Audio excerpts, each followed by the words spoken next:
यह कहानी है एक छोटे से बच्चे डुग्गू की। वह नदियापुर नामक गांव में अपने माता पिता के साथ रहा करता था।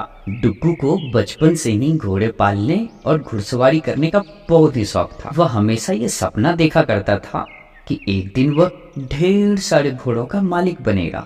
यार सोनू, मुझे ना घोड़े पालने का बहुत ही शौक है। मैं ढेर सारे घोड़े का मालिक बनना चाहता हूँ। क्या तुम्हें पता है ये घोड़े कहाँ मिलते हैं?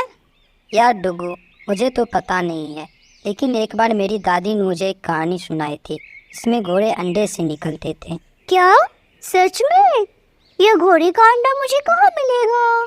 यह तो मुझे मालूम नहीं, शायद तुमको या किसी और से पूछना चाहिए, शायद किसी और को पता होगा। फिर सोनू और डुग्गू वापस अपने अपने घर चले जाते हैं और डुग्गू मन ही मन सोचते रहता है कि घोड़े का अंडा कहाँ मिलेगा और वो अंडा कैसा होगा।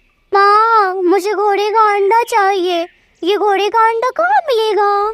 डुग्गू की माँ को लगता है डुग्गू तो अभी बच्चा है, इसलिए डुग्गू की बात को टालते हुए डुग्गू की माँ डुग्गू से बोलती है, हाँ बेटा, जब तुम बड़े हो जाओगे ना, तब तुम्हें भी घोड़े का अंडा मिलेगा और तुम भी ढेर सारे घोड़े का मालिक बन जाओगे। माँ की यह बात सुनकर डुग्गू को लगता है कि उसकी माँ को पता नहीं है कि घोड़े का अंडा कहाँ मिलता है। शायद माँ को कुछ पता ही नहीं है घोड़े के अंडे के बारे में। कोई बात नहीं, मैं जाता हूँ, गांव के कुछ लोगों से पता करता हूँ, शायद किसी को कुछ पता हो। अंकल अंकल, मुझे कुछ पूछना है आपसे, क्या आप मुझे बताओगे?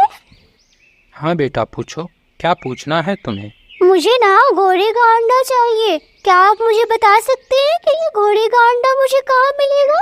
बेटा, अभी तुम बच्चे हो, थोड़े बड़े हो जाओ, फिर तुम्हें सब समझ आएगा। डुग्गू गांव के कुछ लोगों से घोड़े के अंडे के बारे में पता करने की कोशिश करता है, लेकिन गांव के लोग डुग्गू को बच्चा समझकर उसकी बात को टाल दिया करते थे। जब डुग्गू को घोड़े के अंडे के बारे में कुछ पता नहीं चल पाया तो डुग्गू निराश होकर घर की तरफ लौटने लगा।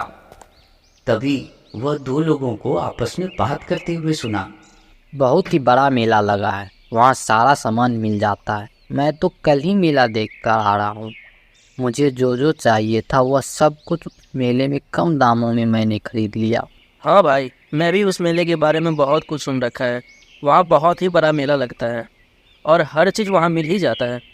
डुग्गू उन लोगों की बातें सुनकर बहुत खुश हो जाता है, क्योंकि डुग्गू को लगने लगता है कि उसे घोड़े का अंडा उस मेले में तो जरूर मिल ही जाएगा।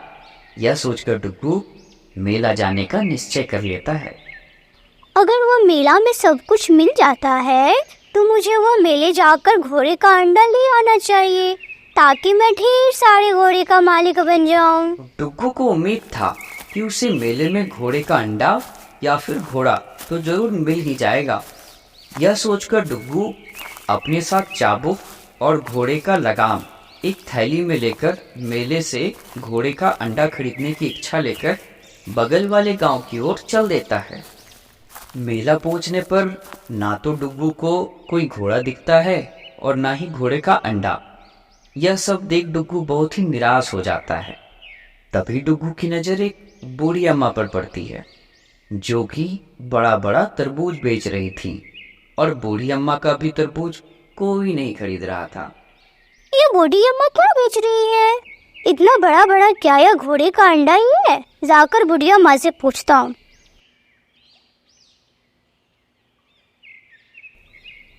अम्मा, मुझे घोड़े का अंडा खरीदना था, क्या यह घोड़े का अंडा ही है?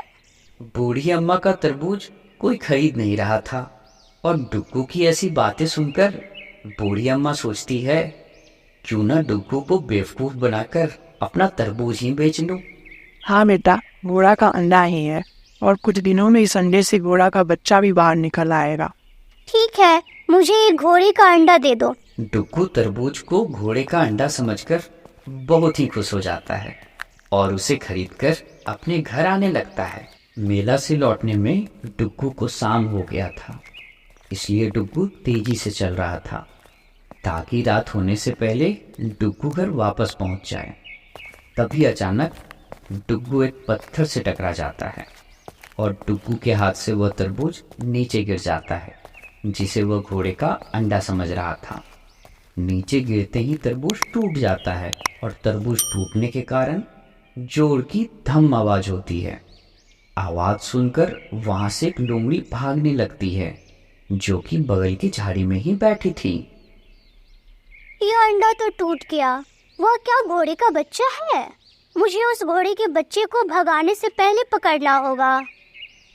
फिर डुग्गू उस लोमड़ी के पीछे भागता है और लोमड़ी को पकड़ लेता है और लोमड़ी को पकड़कर उसकी पीठ पर बैठ जाता है। डुग्गू लोमड़ी को घोड़े का बच्चा समझकर उसकी सवारी करने लग जाता है। जंगल में यह कौन नया शिकारी आ गया है जिसे जरा सा भी डर नहीं लग रहा? मुझे अपनी जान इससे किसी भी तरह बचानी होगी, नहीं तो यह शिकारी मुझे मार डालेगा। लोमड़ी अपने साथियों को बुलाने के लिए बहुत ही जोर जोर से हुआ हुआ की आवाजें निकालने लगती है। लोमड़ी की हुआ हुआ की आवाज सुनकर डुग्गू डर जाता है और तेजी से एक पेड़ पर चढ़ जाता है। डुग्गू को समझ आ गया था कि यह कोई घोड़े का बच्चा नहीं है, बल्कि यह एक लोमड़ी है। कुछ ही देर में वहां ढेर सारी लोमड़ियां आ जाती है। क्या हुआ? तुम इतना चिल्ला क्यों रही थी? और तुम इतनी घबराई भी क्यों हो? इस जंगल में एक कोई नया शिकारी आया है जो कि बहुत ही खतरनाक है। उसके पास बहुत ही खतरनाक हथियार हैं। अगर ऐसा है तो फिर हमें बच के रहना होगा। इससे पहले कि शिकारी हमारा शिकार करे, हमें उस शिकारी को मारना होगा, नहीं तो वह हमें मार डालेगा। उस पेड़ के ऊपर टहनी पर बैठा हुआ है, लेकिन हम उस तक पहुंचेंगे कैसे ताकि उसे मार सके?